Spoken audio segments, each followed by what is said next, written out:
하나님께 약속된 시간이 되었습니다. 다 같이 각자의 자리에서 살아계신 하나님께 예배로 나아가시겠습니다.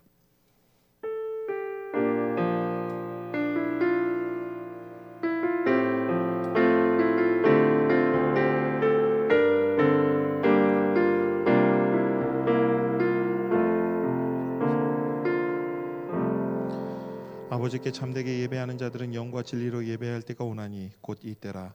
아버지께서는 자기에게 이렇게 예배하는 자들을 찾으시느니라. 하나님은 영이시니 예배하는 자가 영과 진리로 예배할지니라. 예배 받으시기에 합당하신 하나님께 사도신경으로 우리의 신앙을 고백하겠습니다. 나는 전능하신 아버지 하나님 천지의 창조주를 믿습니다. 나는 그의 유일하신 아들 우리 주 예수 그리스도를 믿습니다.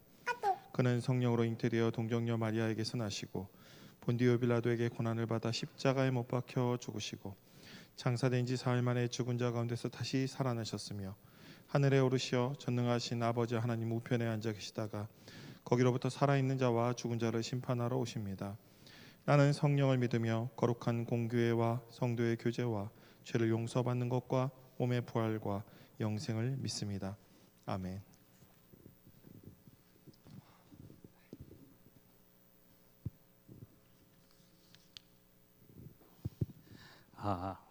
네. 자, 이렇게 또 청년부 예배에 오프라인으로 오시고 또 온라인으로 들으시는 청년분들과 또 모든 신도분들에게 큰 축복이 있길 바라며 우리 찬양 부르도록 하겠습니다.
주님만이 나를 아시네. 주님만이 나를 아시네. 내 모든 삶 주가 만지시네. 주님 앞에 예배하는 이에게 그 은혜를 부어 주시리. 주님만이 온 땅의 소망, 내 삶 속에 유일한 자랑이라. 주님 앞에 기도하는 이에게 그 은혜를 부어 주시리.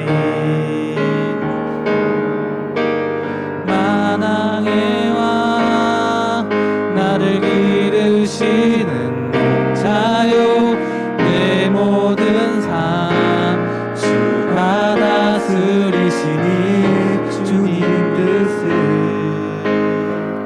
따르길 원하네. 오주 한 분만 바라네. 주님만이 나를 아시네. 내 모든 삶 주가 만지시네. 주님 앞에 예배하는 이에게 그 은혜를 부어 주시리. 한 번 더 찬양하도록 하겠습니다.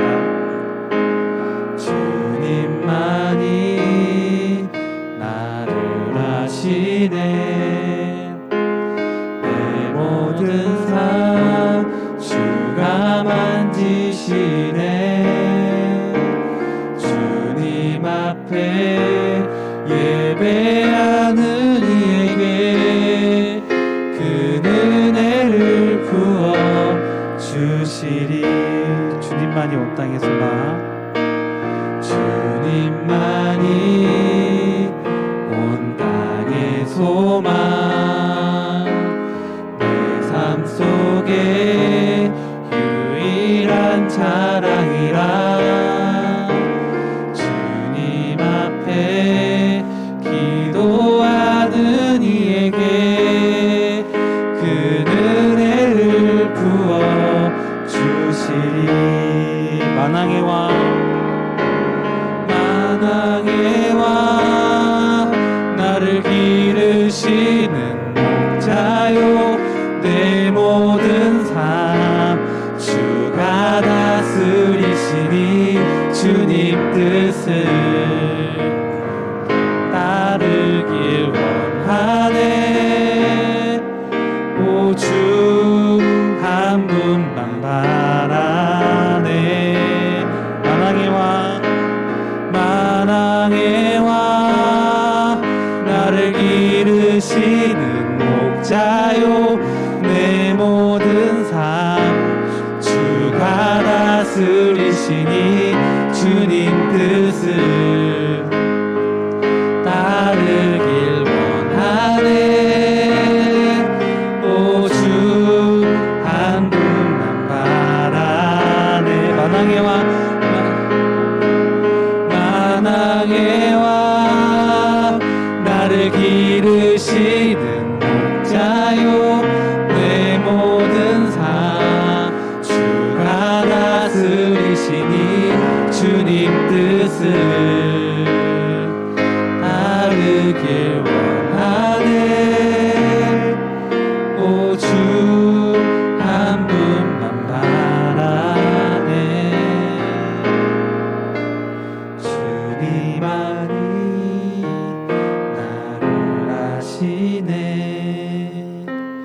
내 모든 삶 주가 만지시네.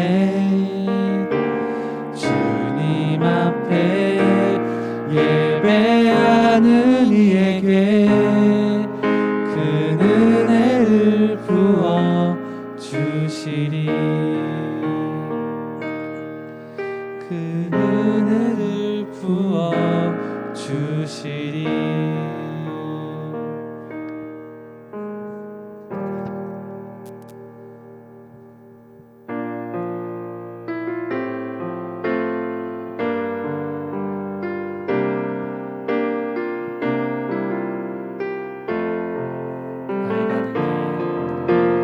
나의 가는 길 주님 인도하시네.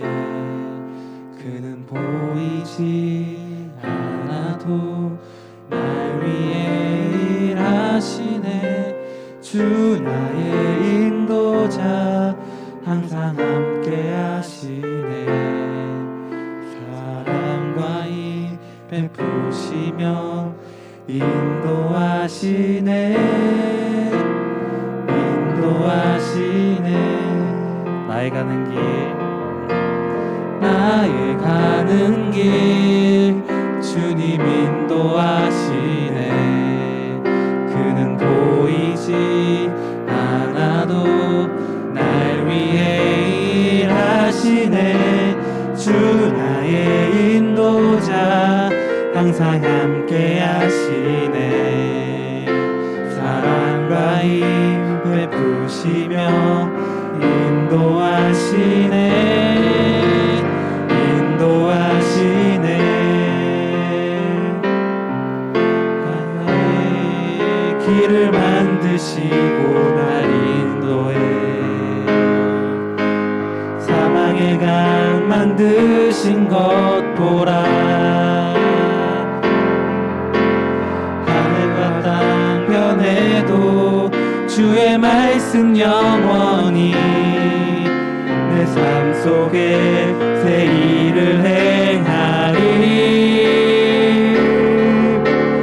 나의 가는 길 주님 인도하시네. 그는 보이지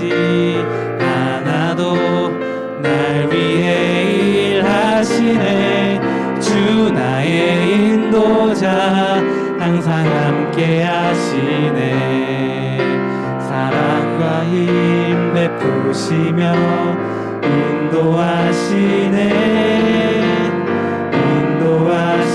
한 번 더 찬양 부르도록 하겠습니다. 나의 가는 길 주님 인도하시네 그는 보이지 않아도 날 위해 일하시네 주 나의 인도자 항상 함께 하시네 사랑과 힘 베푸시며 인도하시네 인도하시네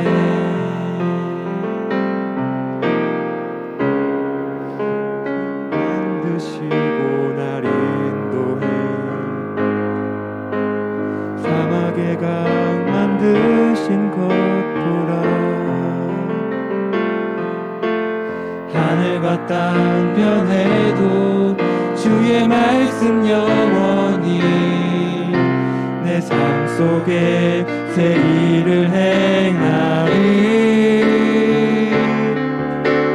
나의 가는 길 주님 인도하시네 그는 보이지 않아도 날 위해 일하시네 주 나의 인도자 항상 함께 하시네 사랑과 힘 베푸시며 인도하시네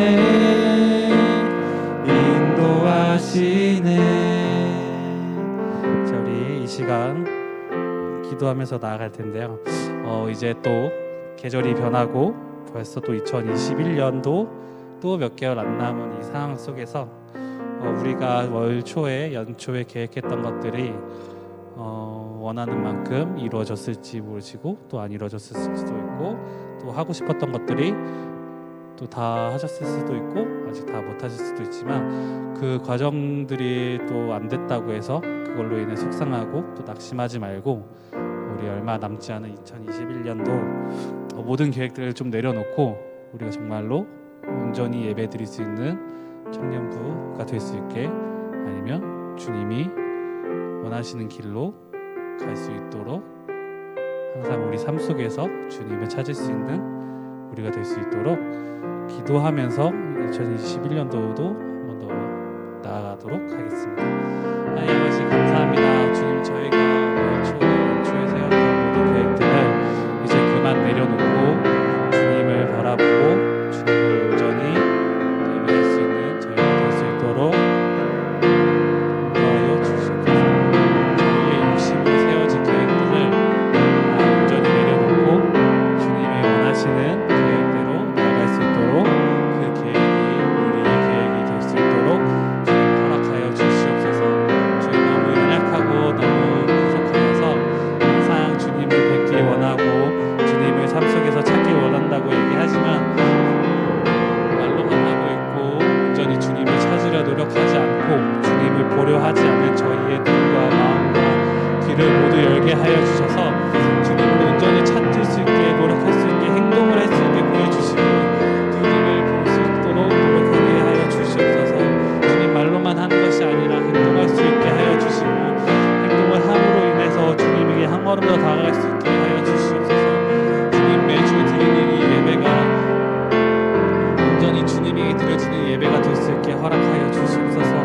앞에 찬양 드렸던 찬양의 가사처럼 주님 앞에 나와서 예배 드리고 주님 앞에 나와서 온전히 기도할 수 있게 하여 주시옵소서. 주님 말로만 그냥 몸으로만 드리는 기도가 아니고 몸으로만 드리는 예배가 아니라 온전히 주님에게 드려지는 진정 있는 예배가 될 수 있도록 우리 청년부 예배가 될 수 있도록 도와주시고 이끌어주시고 인도하여 주시옵소서. 이 모든 기도 우리 주 예수 이름으로 기도했습니다.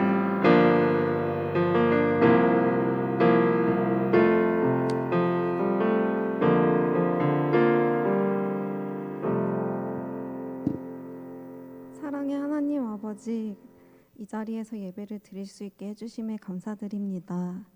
지난 한 주간 저희가 세상 유혹 속에 빠져서 하나님을 잊으며 살아간 적이 있습니다. 그런 자신을 돌아보며 하나님을 다시 마음속에 새기는 삶을 살 수 있게 해주세요. 세상을 살아가면서 언제나 하나님을 의지하고 그리스도의 향기를 풍기는 그런 청년부가 되게 도와주세요. 저희가 코로나로 인해 아직도 힘든 생활을 하고 있습니다. 하루빨리 코로나가 끝나고 예전의 생활로 돌아갈 수 있게 도와주세요. 저희 모두가 서로 조심하면서 예전의 생활을 되찾는 노력을 할 수 있는 그런 청년부가 되었으면 좋겠습니다. 이제 목사님께서 말씀을 전해 주십니다. 말씀을 전해 주시는 목사님께도 은혜 내려주시고 지치지 않도록 붙돋아 주세요. 이 모든 말씀 예수님 이름으로 기도드렸습니다. 아멘.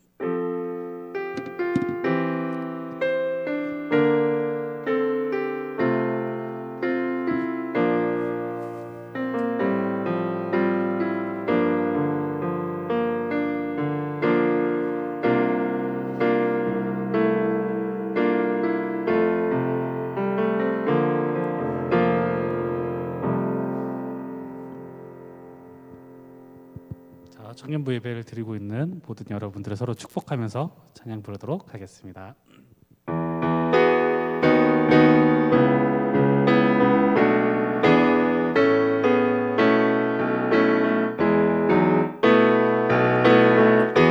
하나님의 사랑이 당신의 삶 가운데 가득하기를 축복합니다. 하나님의 은혜가 우리 가운데 가득하길 기도합니다.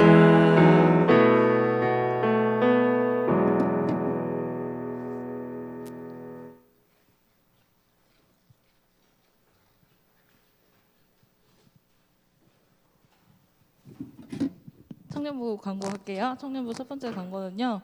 청년부 예배 광고입니다. 청년부 예배는 12시 50분에 온라인, 오프라인 동시에 진행되고 있으니까요. 코로나 환경에 있어서 각자의 환경에 맞게 하나님과 약속된 시간에 함께 예배하는 자리를 지키시면 좋을 것 같습니다. 두 번째 광고는 목요기도의 광고입니다. 온라인으로 진행이 되고 있습니다. 9월 16일 목요일 저녁 8시 30분 우리 줌에서 함께 기도하는 청년부가 되었으면 좋겠습니다. 저희 청년부 꽃고무 선물은 오늘까지 전달을 해주셔야 되고요. 오늘 그 이후에도 전달을 하셔도 되는데 오늘까지 해주셔야 그 영수증 처리를 할 수가 있어서 오늘까지 전달해 주시면 좋을 것 같고요. 만남하시고 나서 식사 비용이 나왔다면 그거 꼭 이재원 청년에게 영수증 사진 보내주시면 됩니다. 네, 오늘까지 꼭 전달해 주세요. 감사합니다. 감사합니다.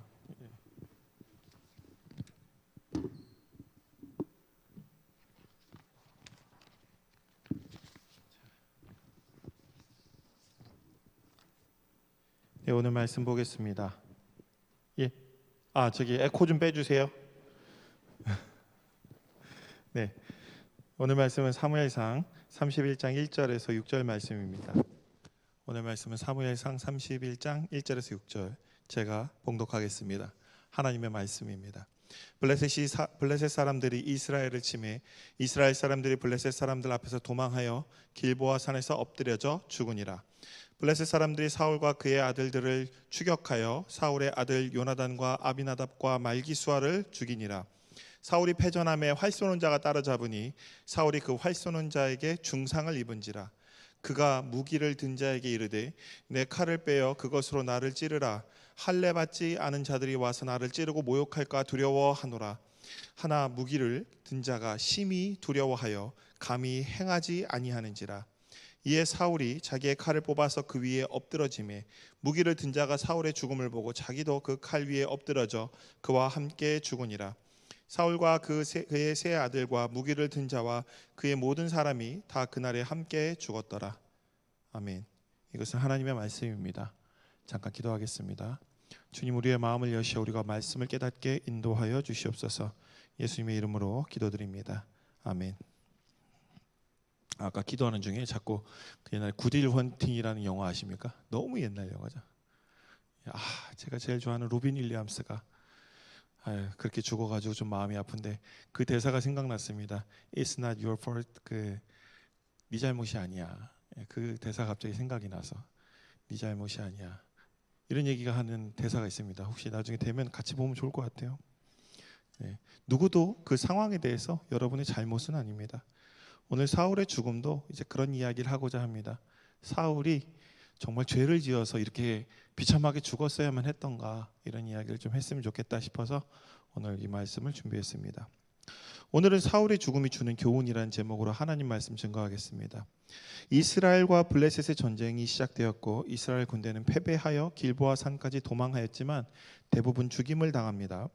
블레셋 사람들은 사울과 사울의 아들들을 끝까지 추격하여서 모두 죽입니다. 이때 요나단도 죽습니다. 예전에 요나단 이야기를 했었죠.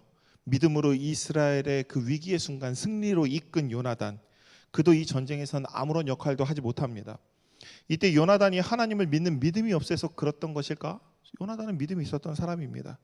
근데 그것이 어떤 이유 때문인지 알 수는 없습니다. 왜냐하면 아무런 기록도 없기 때문입니다. 그저 역사의 뒤로 물러날 때가 되었기 때문에 죽었을 수 있다는 것입니다. 성경에서 죽음이란 심판의 의미도 있지만 어떤 측면에서는 구원의 의미도 있습니다. 또 더 심한 일을 당하지 않도록 하나님께서 먼저 데려가기도 하기 때문입니다. 죽음은 곧 심판이라고 연결하는 것은 매우 편협한 시각입니다. 사형이라는 것은 그 사람을 죽여서 어떤 복수의 감정을 털어내는 것이 아니라, 사형은 뭐냐면 영원히 이 사회와 격리해버린다라는 의미를 가지고 있습니다. 이거 되게 중요합니다. 이런 의미에 대해서 좀 생각을 해봐야 됩니다. 그러면 사형, 누군가를 죽이고 이런 것은 뭐냐면 어떤 시스템 안에서 그를 격리하기 위한 수단의 하나입니다.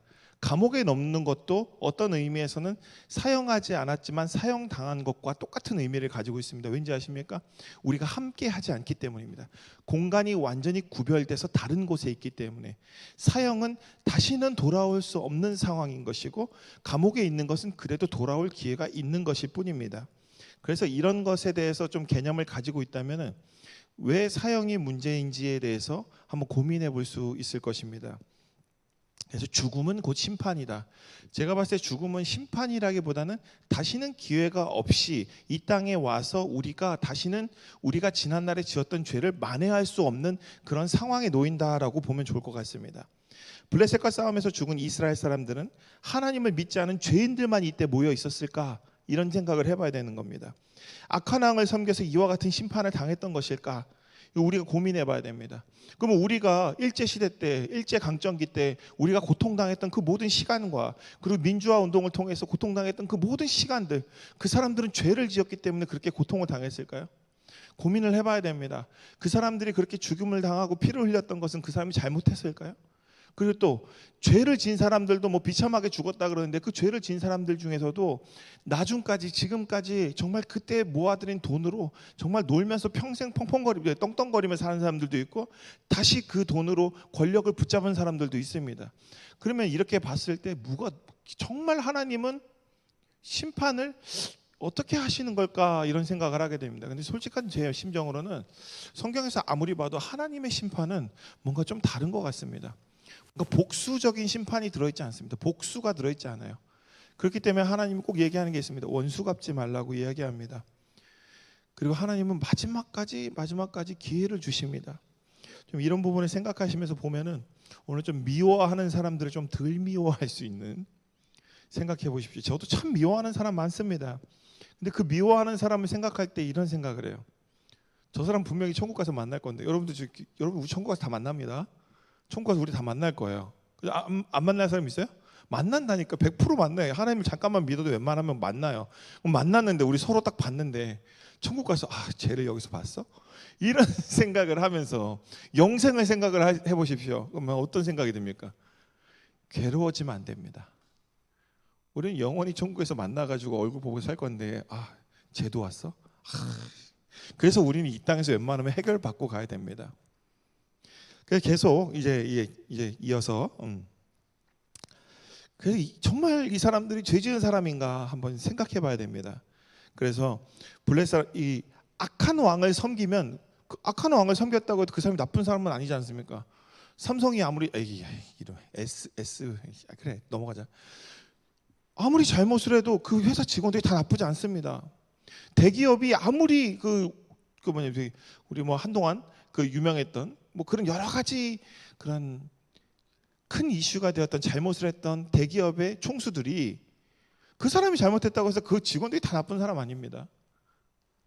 누가 갑질을 했답니다. 도미노 피자 사장이 갑질을 했는데 그러면 점주들이 갑질을 했습니까? 아닙니다. 이 되게 중요한 부분입니다. 이런 식으로 보면 안 됩니다. 한 사건을 어떤 가치 판단을 넣기 시작하면 그 동일한 사건에 그보다 더 나쁜 사람이 있는데 다른 결과가 나왔을 때 우리는 혼란을 겪게 됩니다. 사울보다 더 악한 왕이 있고 사울보다 더 나쁜 사람인데 그 사람 너무 잘 살아요. 야, 골라 죽겠죠. 왜 하나님은 저 사람 심판하지 않을까? 그럼 우리 생각이 뭐냐면 하나님은 이상하네, 이렇게 생각을 하게 됩니다. 그렇지 않습니다. 모든 상황을 좀 큰 그림을 봐야 됩니다. 큰 그림.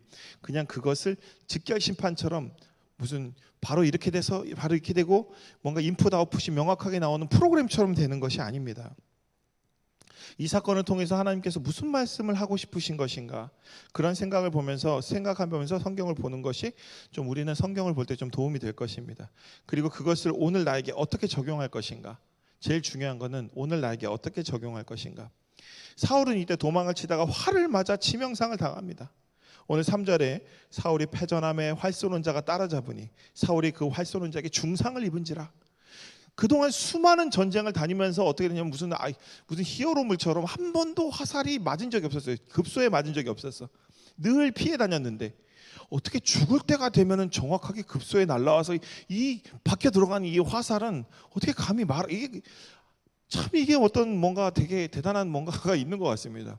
이순신 장군도 그 수많은 전쟁에서 한 번도 총알을 맞은 적이 없었습니다. 맞아도 급소를 맞은 적이 없었어요.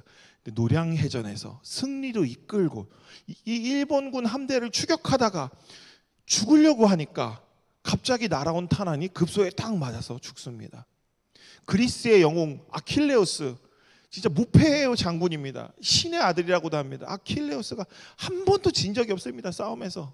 근데 말도 안 되는 얼레벌레한 애가 쏘는 화살에 그 아킬레스건을 맞아서 그 전쟁에서 죽습니다. 이게 죽으려 그러니까 어떻게 안 됩니다.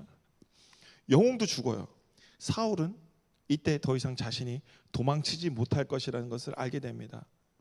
그리고 자신의 무기를 맡은 부하에게, 옛날에는 기사들, 이렇게 왕들은 이제 뭐 말도 타고 막 갑옷도 입고 하니까 무거우니까 무기를 들고 다니는 종자가 있었습니다. 이 무기 들고 있는 종자가 그냥 종자가 아닙니다. 잘 싸우는 종자예요. 얘한테 얘기합니다. 야, 내가 죽게 되겠다. 블레셋 군대가 나를 찌르고 모욕하게 될까 봐 내가 두렵다. 네가 그 칼로 나를 죽여라. 그러나 사울의 무기를 맡은 부하는 하나님의 기름 부음 받은 자를 자신의 손으로 죽일 수 없었습니다. 그리고 자신이 일평생 충성을 바친 왕에게 손을 댈 수가 없었습니다. 그러니까 우리가 여기서 생각해 봐야 돼요. 사울은 마냥 나쁜 사람은 아니었구나. 다윗에게는 나쁜 사람이었습니다. 근데 모두에게 나쁜 사람이 아닙니다. 이거 잘 생각해야 됩니다. 세상에 어떤 나쁜 사람도 나에게 나쁜 사람이지만 누군가에게는 엄청 좋은 사람일 수 있습니다.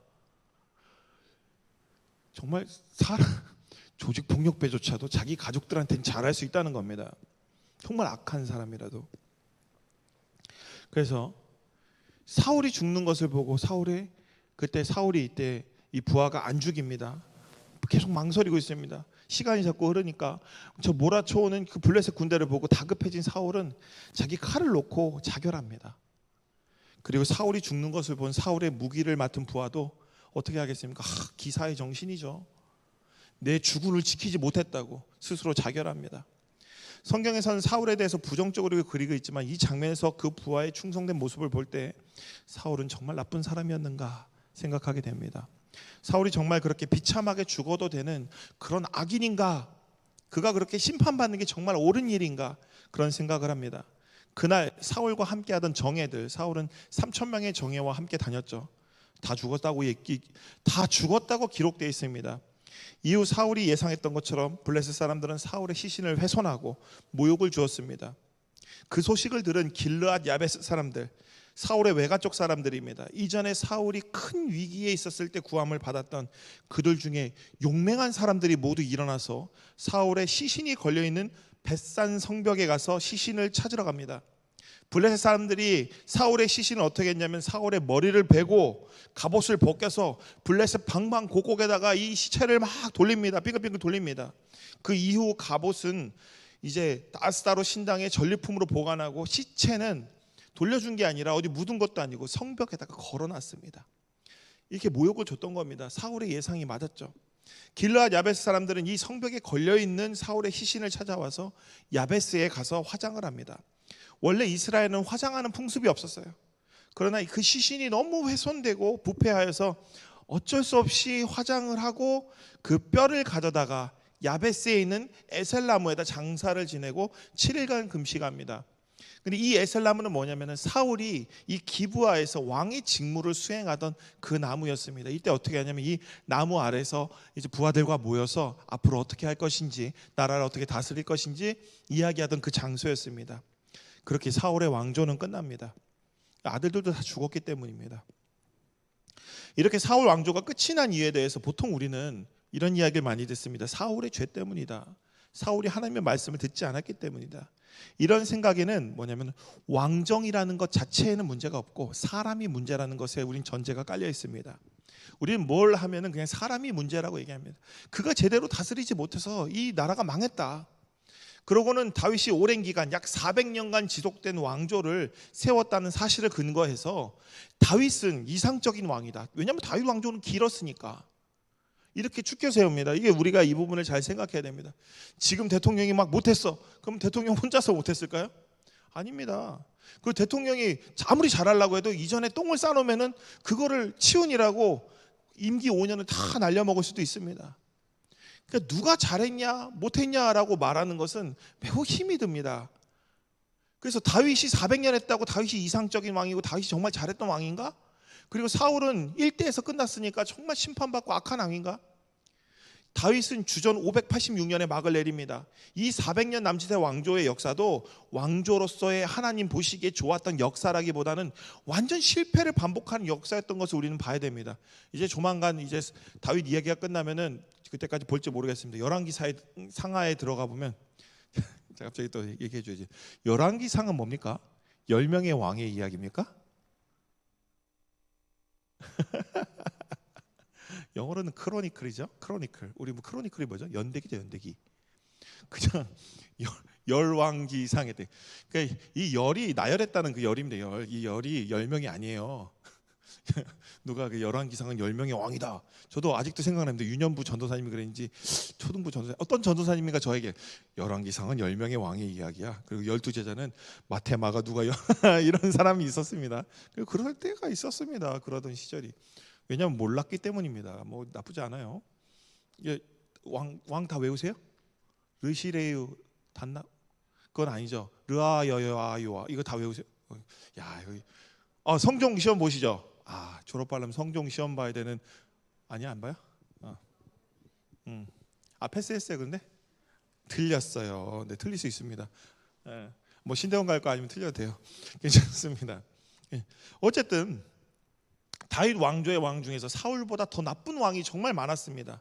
그 대표 주자가 누구였냐면 므낫세 왕이었어요. 므낫세 이 우상숭배 대장이었습니다. 그 자기 소견에 옳은 대로 하는 대장이었습니다. 므낫세는 완전 노골적인 우상숭배자였습니다. 하나님 안 믿었어요. 그런데 하나님이 므낫세 왕을 치지 않고 므낫세 왕은 가장 오래 통치했습니다. 55년간 통치했어요. 그리고 엄청 오래 살았습니다. 그러니까 사울은 그래도 마지막까지 이 신앙을 지키고 있었습니다. 가지고는 있었습니다. 하나님의 기름 부음 받은 왕이 할례 받지 못한 이방 민족인 블레셋 사람에게 죽는 것은 수치라고 여겨서 스스로 자결했습니다. 그런 것을 볼 때 그래도 사울은 아주 기본적인 신앙관, 그래도 문화적으로 자기 몸에 배 있는 그 신앙은 좀 있었습니다. 여호와 신앙은 있었어요. 근데 이 므낫세는 완전 자기 마음대로 하는 왕이었습니다. 그런데 므낫세의 아들이 왕이 됩니다. 므낫세의 아들은 왕이 돼요. 므낫세의 아들은 뭐 좋은 사람일까요? 완전 나쁜 놈입니다. 아몬이라는 왕인데 정말 나빠서 그 아몬 그 왕도 하나님이 그 왕은 금방 데려갑니다. 그래서 그럴 수밖에 없었을 수 있어요. 아버지가 왕을 너무 오래 하니까 늦게 왕이 됐겠지. 둘째 그 아들은 이 우상숭배라는 점에서 정말 자기 마음대로 살았습니다. 근데 그 아들도 왕이 됐어요. 그렇게 보면은 우리가 진짜 이 사울의 이 죽음이 정말 공정한 것인가 이런 생각을 하게 된다는 겁니다. 근데 사울의 아들들은 어땠죠? 오늘 다 죽었습니다. 누구도 왕이 될 수 없었죠. 이런 것을 볼 때 왕 개인의 문제로 왕조가 멸망한 것이라고 보기보다는 다른 근본적인 원인이 있었던 것을 봐야 됩니다. 뭐냐면 하나님은 이 이야기를 통해서 왕정 자체가 문제가 있다는 것을 미리 보여준 겁니다. 하나님은 항상 시범 케이스로 보여줍니다. 야, 제사 잘못 드리면 어떻게 되냐? 죽습니다. 그리고 또 하나님한테 거짓말하면 죽습니다. 근데 그때만 딱 죽이고 그 이후는 어떻게 합니까? 내비둡니다. 왜 그럴까요? 내비두면서 그냥 먼저 본보기를 보여줬으니까 계속 안 합니다. 어차피 마지막 날 다 죽을 거니까요. 그래서 이 부분에 대해서도 하나님이 그냥 이게 내비둡니다. 그리고 처음에는 보여줍니다. 이 보여준 거예요. 이 사울이 뭐냐면 왕정을 너희가 계속 추구하면 이렇게 될 것이다. 결국 너희들은 끝이 비참하게 끝날 것이라는 걸 보여주기 위해서 이 사울의 왕정을 보여준 겁니다. 사울 왕의 인생은 왕정에 대한 이스라엘 민족의 실험이 결정적으로 실패할 것을 미리 보여준 겁니다.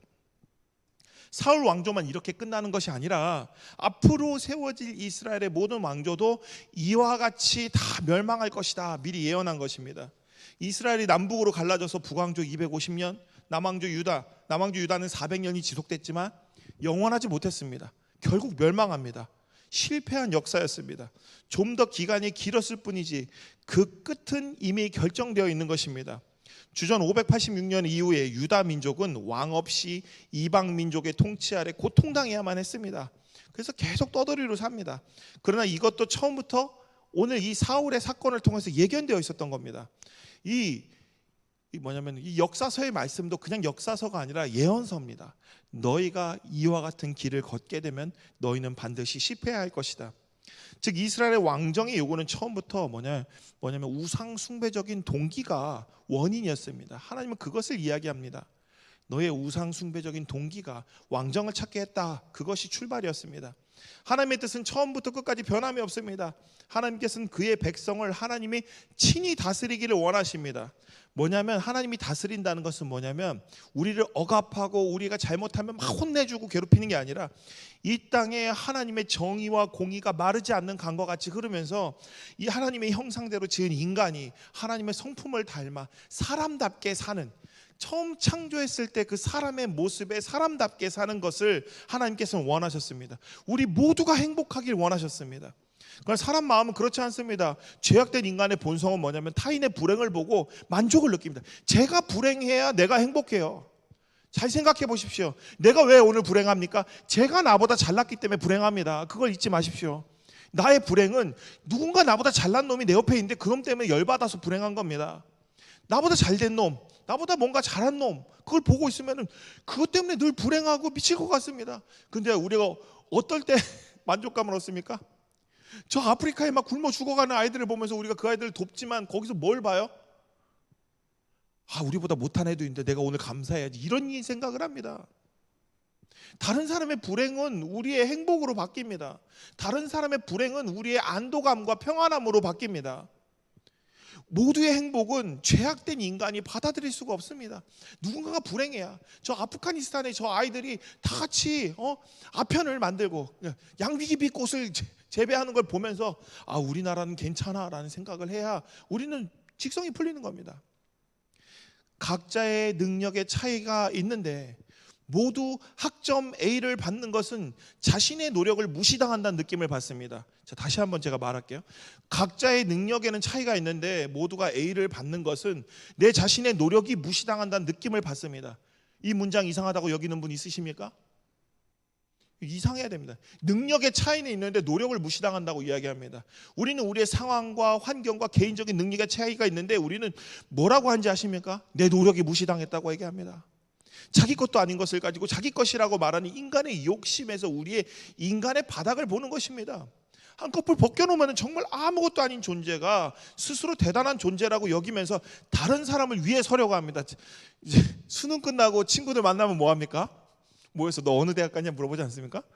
너 수능 몇 점 나왔냐? 아직도 기억납니다. 저는 친구들하고 만나서 이렇게 앉아서 놀고 있는데 저 중학교 동창이었죠. 오더니 저에게 하는 말이 겁니다. 야, 너 어느 학교 갔냐? 그랬더니 나 어느 학교 무슨 과야? 그냥 저는 원래 그런 거에 대해서 생각이 없어요. 원래 생각이 없는 사람이라.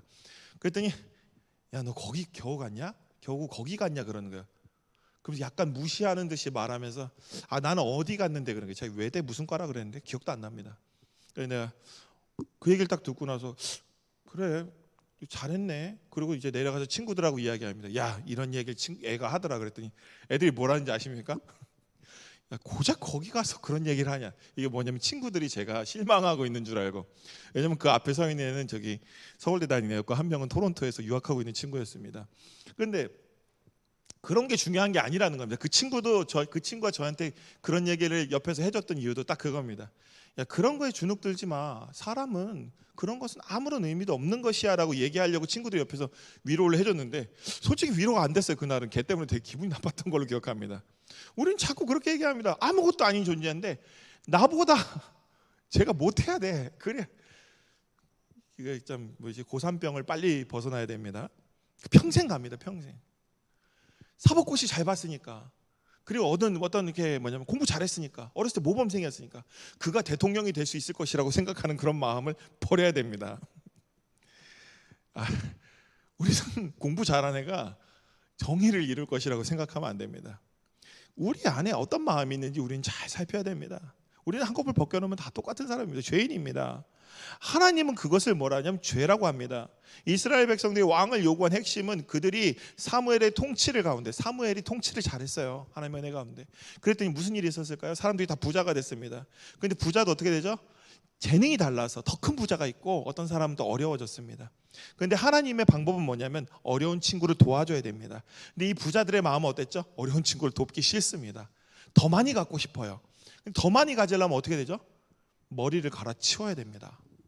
이들은 하나님이 더 많이 갖게 하는 내 욕망을 꺾으려고 하니까 싫은 겁니다. 그래서 왕을 세워달라고 한 겁니다. 이게 되게 중요한 부분입니다. 더 확실하게 자신의 사유재산을 지켜줄 울타리가 필요했습니다. 그래서 왕을 요구했습니다. 사무엘의 통치 가운데 있으면 하나님의 법을 계속 지켜야 되고 자기 자신이 열심히 노력해서 모은 재산이라는 정말 거짓말이죠. 우리가 무슨 열심히 했습니까? 여러분의 재능이 여러분 겁니까? 여러분 것이라고 생각하시겠죠? 근데 그게 여러분 것이 아니라고 하나님 말씀하고 계십니다. 그거 네 거 아니야, 내가 준 거잖아 라고 얘기합니다. 믿는 사람은 그것을 인정하지만 안 믿는 사람은 절대 인정 안 하겠죠? 하나님이 그러니까 싫은 겁니다. 여기서 보면 안 믿는 사람들은 그게 싫은 겁니다. 하나님을 안 믿어요. 그러니까 싫은 거지. 그래서 사무엘의 통치가 싫은 겁니다. 자신이 열심히 노력해서 내 재능으로 모았고 내 부모 힘을 통해서 모았고 아까운 겁니다. 노력하지도 않은 저 게으른 루저들에게 다시 돌려주는 게 공짜로 주는 게 싫은 겁니다. 율법의 희년과 구제헌금과 또 종법 그리고 약자보호법이 있는데 지들이 게으르고 무능해가지고 그렇게 된 것을 왜 내가 지켜줘야 되고 그들에게 도와줘야 됩니까? 내가 노력해서 이만큼 읽어놨는데 사무엘 같은 사사가 계속 통치하면은 내 것을 자꾸 줘야 됩니다. 그게 싫은 겁니다. 난 땅 더 많이 가질 수 있는데 땅을 막 가지려고 그랬는데 자꾸 정부에서 사무엘 정부에서 자꾸 제한을 겁니다. 너 이만큼 가지면 이만큼 내놔.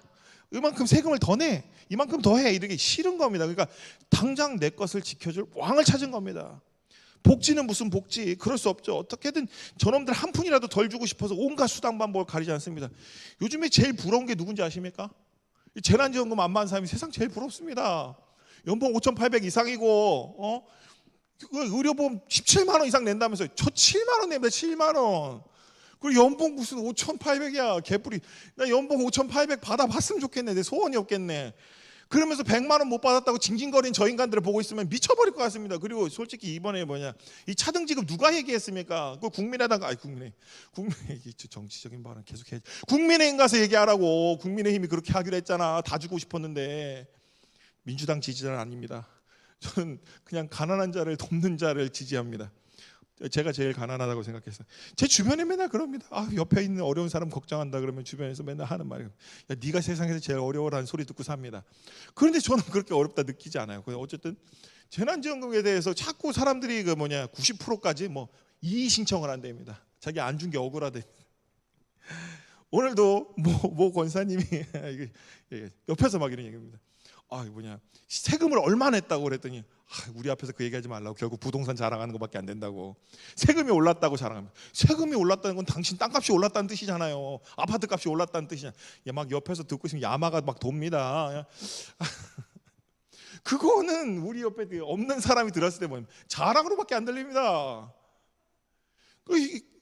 열받는 얘기입니다. 열받는 얘기.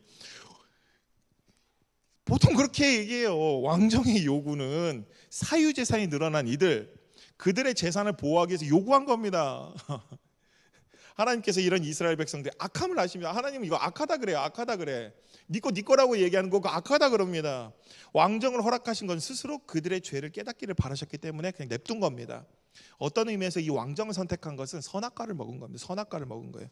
왕정이라는 선악과를 먹음으로 이스라엘은 하나님 앞에 돌이킬 수 없는 죄악을 저지른 것입니다. 그러나 하나님은 구원의 계획을 실현하십니다. 즉 메시아, 다윗을 메시아의 모형으로 세웠어요. 다윗은 이상적인 인간 왕이라기보다는 앞으로 이스라엘을 포함한 모든 인간 세상에 하나님의 통치가 어떻게 회복되어져 갈지에 대해서 보여주는 모형입니다. 다윗을 왕으로 지명하고 그 왕으로 지명된 그것을 증명하고 확증하는 과정에서 하나님께서 주도적으로 개입하셨던 것, 이것이 되게 중요합니다. 다윗의 생애에서 구속사적으로 중요한 사실은 다윗이 고난을 거쳐 왕이 되었다는 것입니다. 이 왕이 되는 과정 가운데 수많은 죽음의 경계를 넘어서 그가 왕이 되었다는 것. 오히려 여기 되게 중요한 게 뭐냐면 다윗은 왕이 되는 과정까지 참 믿음 있는 사람이었는데 왕이 된 이후로는 역시 똑같은 사람 됩니다. 나쁜 놈 됩니다. 죄악으로 가득합니다. 성적인 범죄, 자식을 편애하고 자신의 힘에 도취되어서 인구조사하고 하나님 하지 말라는 거 계속합니다. 그러면서 계속 두드러 맞습니다. 사울보다 훨씬 화려한 죄들을 많이 짓습니다. 우리가 다윗을 메시아의 유형, 다윗에서 메시아의 모형을 찾는다면 그의 왕이 된 이후의 모습이 아니라 왕이 되기 전까지의 고난의 삶에서 메시아의 유형을 찾아볼 수 있습니다. 왕이 된 이후의 다윗은 실패한 인생입니다. 그의 실패와 그 후손들이 저지른 실패는 우리에게 다시 온전한 통치자를 향한 간절함을 불러일으킵니다. 하나님은 다윗을 왕으로 세우시면서 하나님의 직접적인 통치 회복을 위해서 구체적인 계획을 제시한 것입니다. 엄밀하게 말하면 왕정은 하나님의 통치와 완전히 모순된다는 걸 보여주기 위해서 이 사울의 죽음은 바로 그것을 보여주는 큰 그림입니다. 이 둘을 조화시키려고 원래 하나님 뭐 했냐면은 사무엘이라는 선지자를 통해서 하나님이 명령을 주시고 사무엘은 그것을 왕에게 전달하고 왕은 그것을 실행하는 사람이었습니다. 원래 그런 식으로 대리 통치 개념으로 나아가려고 했던 게 하나님의 뜻이었습니다. 그런데 이 하나님의 뜻이 뭐랑 같습니까? 사사 통치와 전혀 다를 게 없습니다.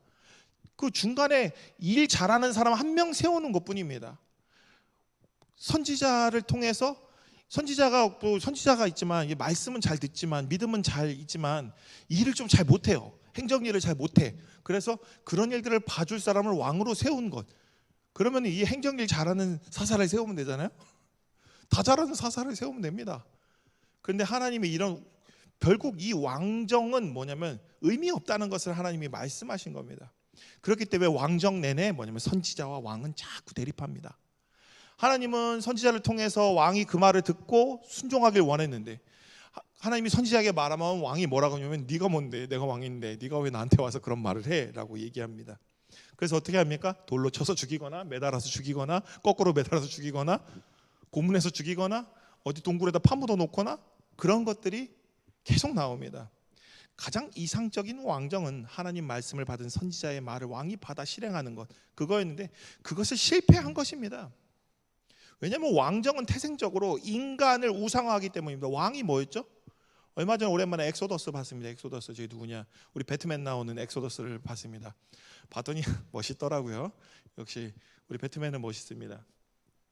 근데 거기서 보면은 왕은 뭐라고 합니까? 이집트의 왕이 뭐라 그러죠? 자기는 태양 신의 아들. 나는 신의 아들이다 라고 얘기하다 나중에 자기가 신이라고 얘기합니다.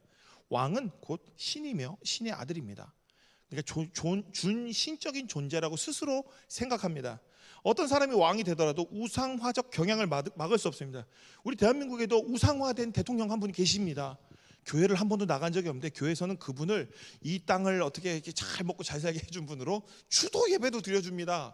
그분은 한 번도 예수를 믿은 적이 없는데 그런 우상화, 그리고 그분의 고향에 가면은 동상도 서 있고 그분의 집은 어떤 성지처럼 이렇게 해갖고 모시는 곳이 있습니다.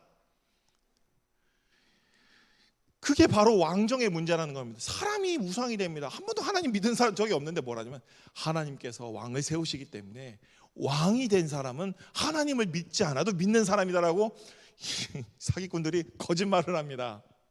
그거 누가 했는지 아십니까? 유세비우스라는 사람이 했습니다. 유세비우스.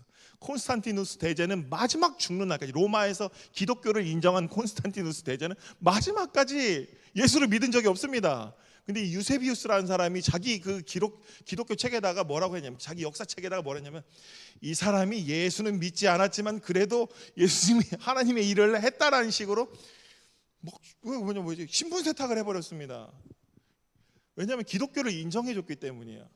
근데 중요한 게 있습니다. 그래도 유세비우스는 양심이 있는 사람이라 구석구석에다 적어놓긴 적었어요. 그래도 이 사람은 예수 안 믿었다. 그래도 이 사람은 예수 안 믿었다. 적어놓긴 했습니다. 양심이 있어서.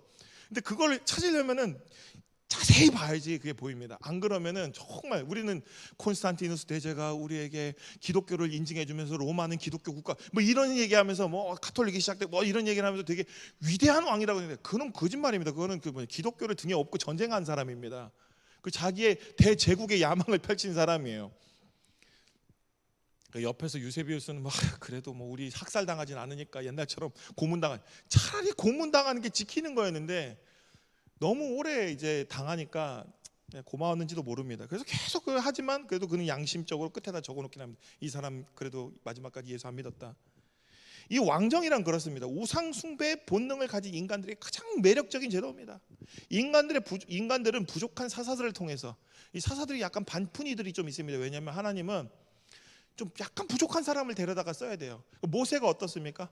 막 카리스마 넘치는 리더가 아니었습니다. 정말 온유하고 착하고 순종적이며 순한 사람이었습니다. 모세가 평생에 화 한 번 냈어요. 화 한 번.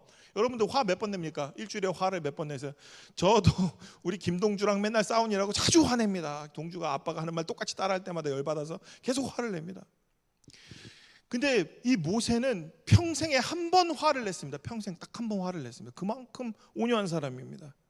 그런데 사람들이 이런 온유한 지도자가 왕이 되길 원하지 않습니다. 키 크고 잘생기고 카리스마 넘치고 그 싸움 잘하고 군대를 잘 운영하고 사울과 같은 어떤 이런 멋있는 지도자를 원합니다. 그 사람이 딱 눈에 보일 때 더 믿음직스럽죠. 오늘날 교회가 자꾸 이게 설교 잘하고 잘생기고 키 크고 멋있고 이제 아나운서 같고 그런 사람들 스타 목회자들이 자꾸 배출되지 않습니까? 요즘에 유튜브가 세상에 제일 무섭습니다. 유튜브 왜 무섭냐면은 유튜브 때문에 방송하다 보니까 어떻게 되는지 아십니까? 다들 이제 집에서 예배 드리니까 자기 교회 안 가고 그동안 자기 교회 목사님을 미워했던 친구들은, 아니 좀 별로였다고 생각했던 친구들 다 다른 교회 예배 드리고 있습니다. 그래서 어떤 교회는 그 시간에 3,000명, 4,000명씩 예배드려요. 요 밑에 여기 청파교회 김기성 목사님네 교회는 성도님들이 한 400명? 이 정도 되는데 매주 그 예배를 드리러 오는 유튜브에 접속하는 사람들이 3,000명이랍니다. 제가 조회수 봤는데 만 단입니다. 만 단위. 그 유튜브만 해서도 거기는 장사가 될 것 같아요. 이 장사하면 안 되는데 어쨌든 근데 청파교회 김기성 목사님 참 좋은 분입니다. 저기는 성도들이 아무리 몰려도 건물을 안 짓습니다. 제가 갔다 왔거든요. 예전에 목사님은 못 뵀습니다. 바쁘셔갖고 못 뵀는데 거기 부목사님하고 이제 뭔가 좀 일할 게 있어서 들어봤는데 거기 관리 집사님이 저한테 그러더라고요. 우리 교회는 몇십 년, 더 40년인가? 한 번도 건물을 새로 짓지 않고 계속 수리해서 쓰고 성도님들이 더 와도 받지를 못 받는답니다. 왜냐하면 건물을 더 크게 안 지을 거니까. 그래서 이렇게 틈틈이 이런 데 있잖아요. 이런 데다가 의자를 놓고 막 앉는데 앉을 자리가 없답니다. 그래서 그분이 하는 말이 우리는 욕심도 없고 뭔가 더 하려고 하지 않고 진짜 하나님의 복음 전하는 것 외에는 관심이 없다. 뭐 이런 얘기를 하시면서 되게 자랑하시더라고요. 우리도 나중에 그런 자랑을 했으면 좋겠습니다. 어쨌든 사울의 죽음은 그저 개인의 불순종과 죄로 인해서 심판받은 것이 아니라, 그러니까 사울의 잘못이 아니라 사울은 시범 케이스였습니다. 사울을 왕으로 세운 공동체 전체에 대한 심판을 예고하신 겁니다. 사무엘을 통해서 왕정으로 인해 생겨날 그 모든 예언, 사무엘이 왕정을 만들면 이렇게 될 것이다. 너희 자녀들이 가서 나라를 위해서 노역을 할 것이고 너희 자녀들이 맨날 불려서 상비군 할 것이고 저 왕의 일을 네가 하기 위해서 온갖 밑바닥 일을 다 해야 된다라고 그렇게 많이 얘기를 했습니다. 그리고 왕이 있음으로 인해서 왕이 잘못하면 너희 전체가 죽는다라고도 경고를 몇 번이나 했습니다. 그것이 실현된 것입니다. 이는 오늘 우리에게도 동일하게 적용됩니다. 우리의 욕망에 따라 우리가 선택한 모든 것들은 결국 뭐냐면 우상숭배입니다. 우상숭배. 우리의 바램과 우리의 필요와 우리의 안정을 위해서 하나님 이외에 우리가 선택한 모든 것은 우상 숭배입니다. 우리애라고 들어간 것 중에 온전히 선한 것은 하나도 없습니다. 우리는 돈은 가치 중립적이다. 거짓말하지 마십시오. 가치 중립적인데 여러분 악하게 쓸 거지 않습니까? 가치 중립적인데 여러분들은 악하게 쓸 겁니다. 하나님이 없으면. 우리 마음에 하나님이 있기 때문에 가치 중립적인 걸 선하게 쓸 수 있습니다. 그런데 웬만하면 우리애라고 들어가서 가치 중립적인 것을 우리는 결코 선하게 쓰지 못합니다.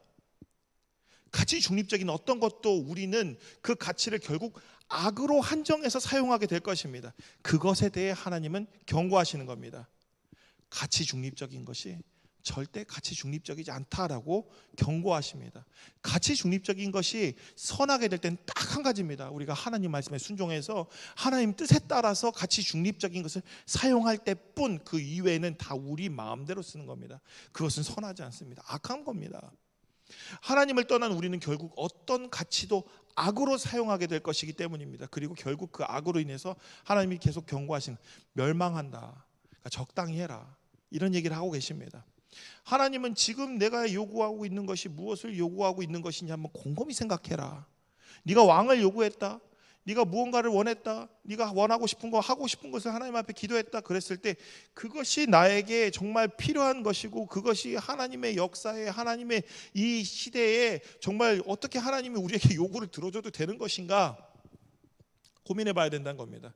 그 안에 우상 숭배적인 욕망으로 사울을 요구한 이스라엘이 마침내 멸망한 것처럼 우리의 요구가 우리의 우상 숭배적 욕망에 의해서 요구한 것이라면 마침내 오늘 사울이 멸망한 것처럼 다 멸망하게 될 것이라고 하나님이 오늘 이 말씀을 통해서 경고를 하시는 겁니다. 오늘 여러분들이 하나님 앞에 구하는 것이 무엇입니까? 무엇을 위한 구함입니까? 그냥 내가 그저 잘 먹고 잘 살고, 나도 아파트 하나 사가지고 좋은 차 타고 집에 차 한 10대 정도 있으면 신기합니다. 한 대도 못 탈 텐데 10대씩 타고 아파트 한 20채 30채씩 가지고 그래갖고 돈놀이 하면서, 그러면서도 저기 뭐냐 하이 클래스가 안 돼가지고 맨날 마음 아파서 고통당하다가 펜트하우스에도 못 살아서 계속 얘기하는 겁니다. 하나님은 뭘 위한 구함이냐? 펜트하우스에 가면은 뭐 거기서는 있는 사람들은 그 안에 사람이 들어있습니까? 잘 고민해 봐야 됩니다. 우리는 사람인가? 하나님이 원하신 사람은 어떤 것인가? 진짜 이 땅에서 행복한 사람은 누구인가? 제일 행복했던 사람은 예수님이라고 성경은 자꾸 얘기하는데 예수님 같이 살기 싫죠? 근데 예수님처럼 살고 싶어하는 마음을 주는 게 누구냐? 성령님이고 하나님을 순종하는 마음이고 우리의 진짜 믿음입니다. 아, 저게 진짜 행복한 삶이구나. 올바른 구함이 되기를 기원합니다. 여러분들의 구함이, 여러분들의 바람이, 여러분들이 가고자 하는 것이 올바른 구함, 온전한 구함이 되기를 기원합니다. 그래야 여러분 하나님께서 주시는 형통함이 여러분 가운데 넘쳐나길 기원합니다. 아까 제가 했던 말들은 다 제 허물들은 좀 덮어주시고, 제일 중요한 건 뭐냐면 여러분이 원하는 게 하나님께서 구함과 같아져서 여러분의 삶이 형통해지기를 기원합니다. 그 형통함이 정말 은혜가 되는 게 뭐냐면, 요셉의 형통함이 누구를 구했습니까? 이집트를 구했습니다. 근데 이집트만 구했습니까? 이집트 영향권에 있는 주변에 있는 나라들 다 구했습니다. 그 가뭄과 기근 가운데 굶어 죽어가는 사람들 다 살렸습니다. 그 형통함은 여러분 자신뿐만 아니라 마르지 않는 강과 같이 온 세상에 흘러넘쳐서 많은 사람들을 구원하고 쉴만한 물가로 인도하는 형통함입니다. 우리 청년들이, 여러분들이 마음속에 그런 꿈을 가졌으면 좋겠습니다. 나만 잘 먹고 잘 사는 게 아니라 나 때문에 모든 사람이 다 형통하고 쉴만한 물가에 있고 다 같이 잘 사는 꿈을 꿨으면 좋겠습니다. 그렇게 하나님이 여러분들이 그 소원을 갖고 기도할 때 하나님이 그렇게 인도해 주실 것입니다. 끝으로 스스로 선하게 포장해서는 안 됩니다. 나를 선하다고 포장하면 안 됩니다. 보세요. 사울을 봤으니 사울이 악하니까 다윗을 닮아야지 이러면서 나는 사울만큼 나쁘진 않아 이런 식으로 포장하면 안 됩니다. 선하게 포장하면 안 됩니다. 우리 안에 선한 것은 결코 나올 수가 없습니다. 그래도 나는 사울보다 깨끗하니까, 나는 그래도 쟤네들보다 이런 것들 안 하니까. 그렇지 않습니다. 오직 선은 하나님께로부터만 나옵니다. 한 주간도 우리가 하나님 말씀에 순종하며 열심히 찬송 부르고, 오늘 제가 나의 가는 길 겁내 많이 불렀습니다. 언제 불렀냐면 갑자기 심티었네요. 언제 불렀냐면 행군하면서 진짜 죽을 만큼 불렀는데, 오늘 사막의 길을 만드시고 그거 내가 틀리게 부르고 있다는 걸 오늘 처음 알았습니다. 그럼 뭐야 도대체 20년간 노래를 잘못 부르고 있었습니다. 오늘 처음 보면서 다시 이렇게 악보를 그래서 아까 계속 찾아봤던 거 이게 맞네. 내가 20년간 잘못 불렀네라는 걸 알았습니다. 군대에서 정말 주구장창 불렀는데 왜냐하면 행군하면서 한 4-5시간 동안 정말 생각 없이 계속 이렇게 걸으면서 할 게 없습니다. 그러면 계속 찬양을 하는 겁니다. 무슨 말이냐면 여러분의 인생에 찬양으로 가득 채우십시오. 예. 그리고 기도로 채우십시오. 말씀으로 채우십시오. 그러면 그곳이 가득 차게 되고 가득 차게 되면 고통의 시간도 은혜의 시간이 됩니다. 나의 가는 길 부르며 건빵을 먹으면서 피자를 생각하면 그 피자가 갑자기 입에서 그 건빵이 입에서 피자로 바뀝니다. 그런 경험을 해보셨습니까? 진짜입니다. 피자 향이 나요. 안 발라도. 자, 거짓말하는 줄 알아요. 애가 너무 힘들어서 정신줄을 살짝 놨을 수도 있습니다. 채워집니다. 그게 은혜로 가득 채워졌을 때 정말 엄청난 역사가 일어납니다. 아무리 바쁘고 가야 할 길이 급하다고 해도 우리는 오늘 중요한 게 있습니다. 스스로 자기 자신을 점검하는 일을 놓지 않고 늘 힘들고 어려울 때 찬양하고 좋은 노래 들어도 됩니다. 하나님을 생각하는 것을 게을리해서는 안 됩니다.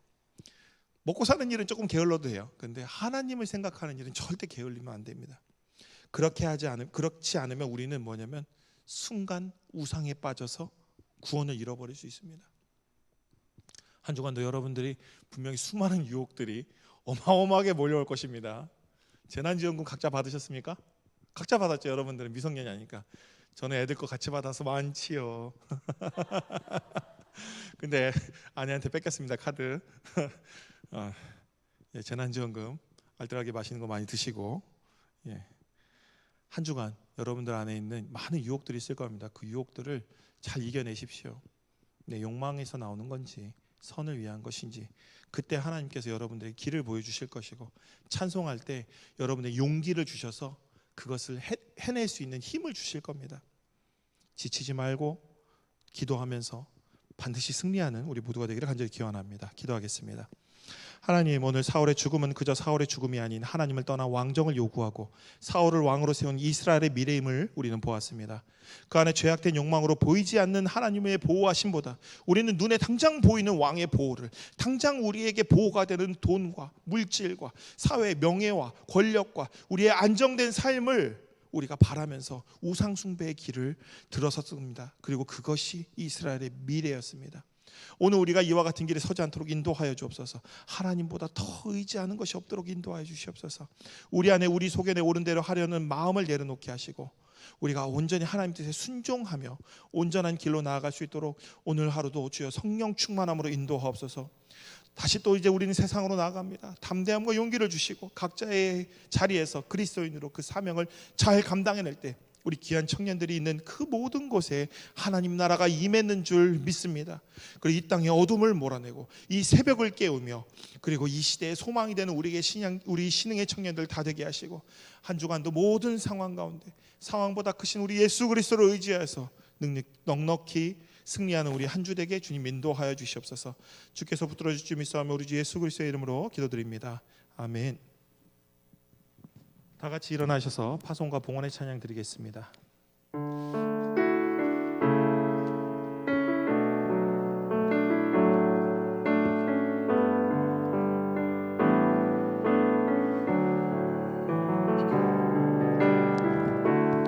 은혜 아니면 살아갈 수가 없네.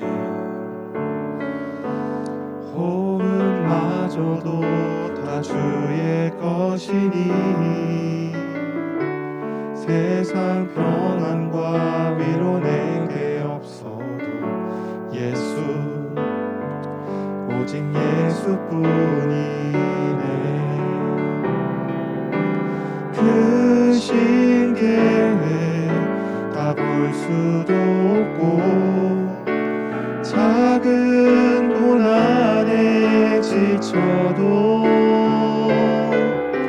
주께 맡긴 나의 모든 삶 버티고 견디게 하시네.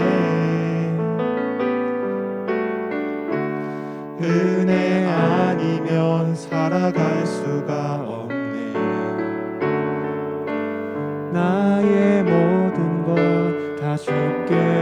느끼니 참된 평안과 위로 내게 주신 주 예수 오직 예수뿐이네. 기도하겠습니다. 하나님 감사합니다. 주님의 은혜 가운데 귀한 예물 가지고 온 우리 귀한 청년들, 그 마음을 주님께서 받아주시고 이 예물을 통해서 주여 이 땅에 하나님 나라가 주여 온전히 세워져 갈 수 있도록 인도하여 주시옵소서. 우리 청년들의 삶 주님께서 주관하여 주시고 그들의 삶이 늘 풍성하며 많은 사람들에게 축복의 통로로 많은 사람들이 우리 청년들을 통해 평안을 얻고 안식을 얻으며 또 쉴만한 물가로 인도될 수 있도록 우리 귀한 청년들 한 명 한 명 주님의 귀한 일꾼으로 이 시대의 새벽을 깨우는 자들로 주여 사용하여 주시옵소서. 이제 명절입니다. 그 마음에 주님 어렵고 또 혹 주님 그 명절 기간 동안에 또 어떤 생각을 가지고 있는지 주 여러 가지 상황과 여러 가지 또 어려움들 가운데서 또 기도하고 있는 청년들이 있는 줄 압니다. 주님께서 붙들어 주셔서 또 이 시간 주님의 은혜 가운데 잘 지낼 수 있도록 인도하여 주시고 우리 청년들 어디 가나 어디에 있으나 하나님을 붙드심 붙들고 늘 넉넉히 승리하는 귀한 청년들 될 수 있도록 인도하여 주시옵소서. 이제는 우리 주 예수 그리스도의 은혜와 아버지 하나님의 크신 사랑과 성령의 감화 감동 역사 충만하심이 오늘 주님의 은혜 가운데 우상 숭배의 자리에 서지 않고 온전히 하나님만 믿고 하나님의 뜻에 순종하기로 다짐하는 우리 귀한 청년들 머리 위에 이제로부터 영원토록 함께 하시기를 간절히 축원하옵나이다. 아멘.